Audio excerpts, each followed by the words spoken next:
లబ్బైక అల్లాహుమ్మ లబ్బైక్. ప్రేక్షకులందరికీ అస్సలాము అలైకుం వరహ్మతుల్లాహి వబర్కాతు. నేను మీ అందరి మిత్రుడు మకాందార్ ఇమ్రాన్ అలీ ఖాన్. హజ్ 2025 గైడ్లైన్స్లోని ముఖ్యమైన సమాచారం అందించే భాగంలో ఇది 3వ వీడియో. పార్ట్ 1 మరియు పార్ట్ 2 చూడని వాళ్ళు ఆ వీడియోలను చూడవలసిందిగా మనవి. ముందుగా హజ్ 2025లో హజ్ కమిటీ ఆఫ్ ఇండియాకి మనం చెల్లించే మొత్తంలో దేనికి ఎంత ఖర్చు అవుతున్నది అన్నది తెలుసుకుందాం.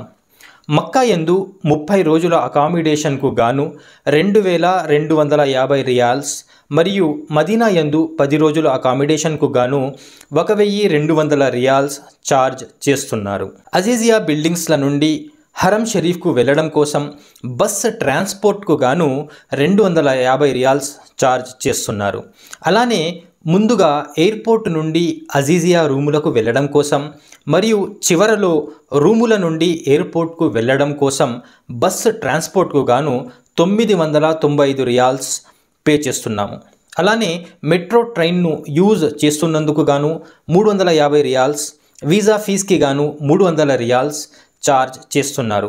మీనా టెంట్లలో బస చేయడం కోసం ఎలక్ట్రిక్ సర్వీస్ అని, ఇన్సూరెన్స్ అని, ఇలా చిన్న చితక అన్నీ కలిపి మొత్తం 10,269 రియాల్స్ ఛార్జ్ చేస్తున్నారు. ఇది మన ఇండియన్ కరెన్సీలో కన్వర్ట్ చేస్తే 2,30,000 రూపాయలు అవుతుంది. ఇది కాక అదాహీ కూపన్ కోసం 660 రియాల్స్ పే చేయవలసి ఉంటుంది. అంటే సుమారు 15,000 రూపాయలు ఖుర్బానీ కోసం ఇవ్వవలసి ఉంటుంది. ఇక నేను హజ్ యాత్రికులకు పర్సనల్గా రిక్వెస్ట్ చేయడం ఏమనగా, మీకు హజ్ యాత్ర యందు లభించే సేవలు ఉచితం కాదు. అందుకు మీరు పే చేస్తున్నారు కాబట్టి వాటన్నింటినీ సద్వినియోగం చేసుకోవాలని మనవి. మక్కా యందు అజీజియా రూములలో ఉండిపోయి మీ బిల్డింగ్లకు దగ్గరగా ఉన్న మసీదులలో నమాజులు చదువుకుంటూ ఉండిపోకోకుండా ఎలాగో బస్సులకు డబ్బులు కట్టాము కాబట్టి ప్రతిరోజు హరం షరీఫ్ యందు నమాజులు చదవాలని కోరుచున్నాను. అలానే హాజీలు మీనా యందు మెట్రో ట్రైన్లు కూడా ఉపయోగించుకోవాలని, ఏదైనా సేవలలో తేడా వస్తే ఖాదిముల్ హుజ్జాజ్కు కానీ స్థానిక ఏరియా ఆఫీసు యందు కానీ ఫిర్యాదు చేయాలని కోరుచున్నాను. వీటితో పాటు విమాన ఛార్జీలు మరియు ఎయిర్పోర్టు సర్వీస్ ట్యాక్సెస్ కూడా పే చేయవలసి ఉంటుంది. విమాన ఛార్జీల వివరాలు కేంద్ర విమానయాన మంత్రిత్వ శాఖ ద్వారా నిర్దేశింపబడతాయి. వీటి వివరాలు హజ్ కమిటీ ద్వారా త్వరలో వెల్లడించబడుతుంది. ఇవి తాత్కాలికంగా ఖర్చు వివరాలు. సమయానుసారం ఖర్చులలో మార్పులు సంభవించే ఆస్కారం కూడా ఉంది. ఇప్పుడు ఇతర వివరాల గురించి తెలుసుకుందాం.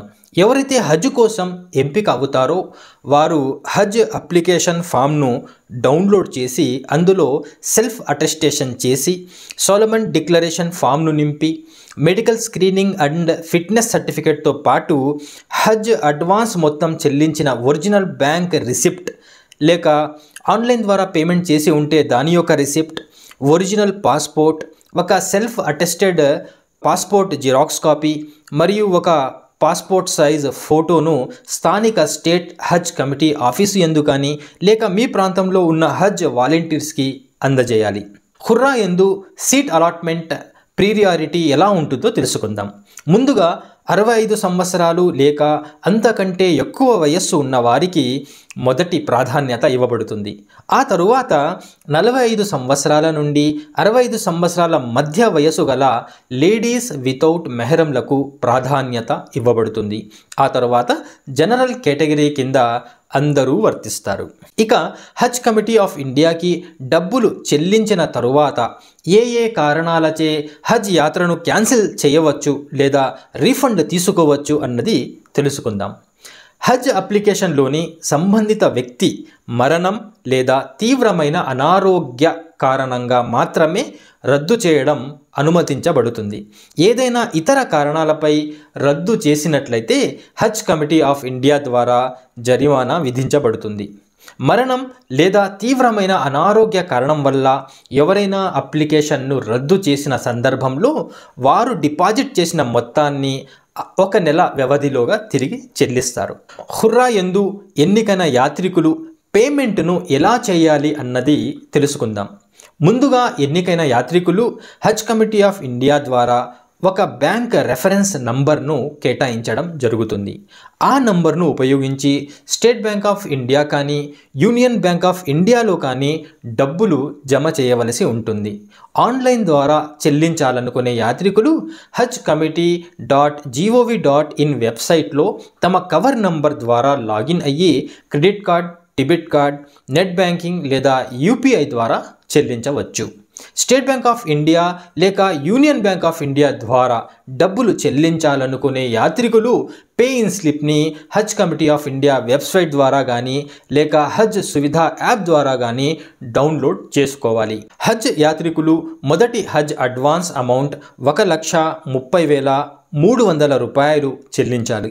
ఇందులో 1,28,000 రూపాయలు హజ్ కమిటీ ఆఫ్ ఇండియాకి, అలానే మిస్లీనియస్ ఎక్స్పెన్సెస్గా 2,000 రూపాయలు, ఆ తర్వాత నాన్ రీఫండబుల్ ప్రాసెసింగ్ ఫీజుగా 300 రూపాయలు, మొత్తం కలిపి 1,30,300 రూపాయలు చెల్లించవలసి ఉంటుంది.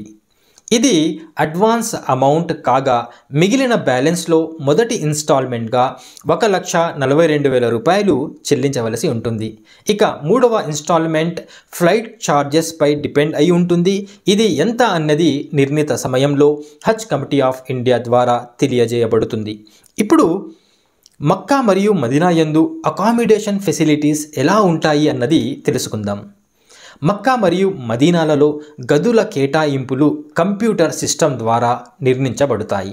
మొట్టమొదటిసారిగా హజ్ 2025లో మగ మరియు ఆడ యాత్రికులకు వేర్వేరుగా గదులు కేటాయించబోతున్నారు.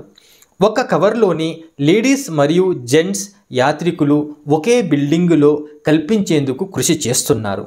సౌదీ నిబంధనల ప్రకారం ఆడవారికి కేటాయించిన రూములలో మగవారికి ప్రవేశం లేదు.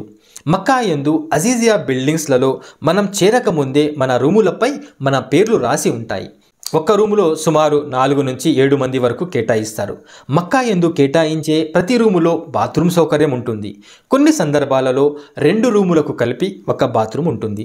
ప్రతి 30 మంది యాత్రికులకు ఒక కిచెన్ ఉంటుంది. ఆ కిచెన్లో గ్యాస్ స్టవ్, ఫ్రిడ్జ్, త్రాగునీటి సౌకర్యం ఉంటుంది. ప్రతి బిల్డింగులోనూ లిఫ్ట్ సౌకర్యం ఉంటుంది.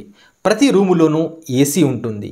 ప్రతి ఫ్లోరులోనూ త్రాగునీటి సౌకర్యం ఉంటుంది.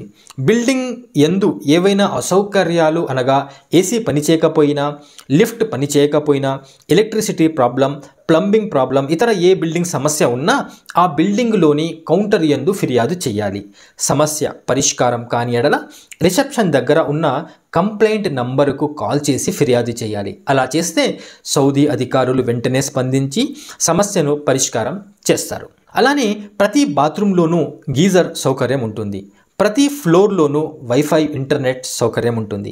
ప్రతి యాత్రికునికి రూమ్ యందు విశ్రాంతి తీసుకోవడం కోసం ఒక మంచము, పరుపు, బెడ్షీట్స్ ఇవ్వబడతాయి. కానీ కొన్ని విషయాలు అకామిడేషన్ కింద రావు. అవి ఏవన్నవి తెలుసుకుందాం. మొదటగా చేంజ్ ఆఫ్ బెడ్షీట్స్. 30 రోజుల వరకు మనము ఒకే బెడ్షీట్ని వాడవలసి ఉంటుంది. కొన్ని సందర్భాలలో బిల్డింగ్ కింద ఉన్న రిసెప్షన్లో రిక్వెస్ట్ చేస్తే బెడ్షీట్స్ని మార్చే అవకాశం ఉంది. ఇక రెండవది cleaning of rooms. Room cleaning అన్నది సౌదీ ప్రభుత్వం రెస్పాన్సిబిలిటీ లేకపోయినా బిల్డింగ్ యందు పనిచేసేవారు టిప్ల కోసం రూములను క్లీన్ చేస్తారు. ఇక మూడవది వాషింగ్ మిషన్. ఇది కూడా సౌదీ ప్రభుత్వ బాధ్యత కాకపోయినా ప్రతి ఫ్లోరులోనూ వాషింగ్ మిషన్స్ ఉంటాయి. ఇక నాలుగవది ఫుడ్ అండ్ క్యాటరింగ్. ఎవరి తిండి వాళ్ళు వండుకోవాలి. ఇది సౌదీ ప్రభుత్వ బాధ్యత కాదు. ఇక మీనా, అరఫాత్, ముజ్దలిఫాలో అకామిడేషన్ గురించి తెలుసుకుందాం. మీనా అనేది పరిమిత స్థలంలో కూడిన లోయ. యాత్రికులు 5 రోజుల పాటు పెద్ద టెంట్లను ఇతరులతో పంచుకోవాల్సి ఉంటుంది. విపరీతమైన స్థల కొరత కారణంగా యాత్రికులు అవసరమైన సామాను మాత్రమే వెంట తీసుకువెళ్ళాలి. ప్రతి యాత్రికుడికి 6x2.5 అడుగుల పరుపును ఇస్తారు. మీనా, అరఫాత్ మరియు ముజ్దలిఫాలో పారిశుద్ధ్య సౌకర్యాలు పరిమితంగా ఉంటాయి. ఎయిర్ కండిషన్లు సాధారణంగా ప్రతి టెంట్లోనూ అందుబాటులో ఉంటాయి. కాకపోతే సౌదీ అరేబియా వాతావరణ పరిస్థితుల కారణంగా వాటి పనితీరు సంతృప్తికరంగా ఉండకపోవచ్చు. ఎయిర్ కండిషన్లు ఆన్లో ఉన్నా చెమటలు ఏరులై పారుతాయి. హజ్ యాత్ర యందు ఈ 5 రోజులే ముఖ్యమైనవి. మరియు కఠినమైనవి. ముఖ్యమైన ఈ 5 రోజులను భరించగలిగితే హాజీరుగా పిలువబడతాము మరియు ఇస్లాంలోని ముఖ్యమైన 5 ఫర్జులలో ఒక ఫర్జ్ని పూర్తి చేసిన వారు అవుతాము. ఇక మదీనా యందు అకామిడేషన్ గురించి తెలుసుకుందాం. మక్కాలాగా రూమ్ అరేంజ్మెంట్స్ ముందుగా జరగవు. యాత్రికులు మదీనాలో కేటాయించిన బిల్డింగుకు చేరుకున్నాక రూములు కేటాయించబడతాయి. ప్రతి సంవత్సరం రూముల కేటాయింపుల విషయంలో చాలా గందరగోళం ఏర్పడుతూ ఉంటుంది. నేను పర్సనల్గా హజ్ కమిటీ ఆఫ్ ఇండియాకి విన్నవించేది ఏమిటంటే మక్కా వలె మదీనా యందు కూడా రూములు ముందస్తు కేటాయింపులు చేయాలని మనవి. మదీనా యందు కూడా స్త్రీలు మరియు పురుషులు వేర్వేరు గదులు కేటాయించబడతాయి. మదీనా యందు ముఖ్యమైన విషయం ఏమిటంటే మదీనాలో వంట చేయడానికి అనుమతి లేదు. యాత్రికులు సమీపంలోని రెస్టారెంట్ల నుండి భోజనం కొనుగోలు చేయాలి. అలానే మదీనా యందు యాత్రికులు మస్జిదే నబీవికి వెళ్ళడానికి బస్సుల సౌకర్యం ఉండదు, నడుచుకుంటూ వెళ్ళాలి. ఇక మదీనాలో ఏ ఫెసిలిటీస్ ఉంటాయి అన్నవి తెలుసుకుందాం. అన్ని రూములలో అటాచ్డ్ బాత్రూమ్స్ ఉంటాయి. కొన్ని సందర్భాలలో కామన్ బాత్రూమ్స్ ఉండవచ్చు. ఒక రూములో 4 నుంచి 6 మంది యాత్రికులు ఉంటారు.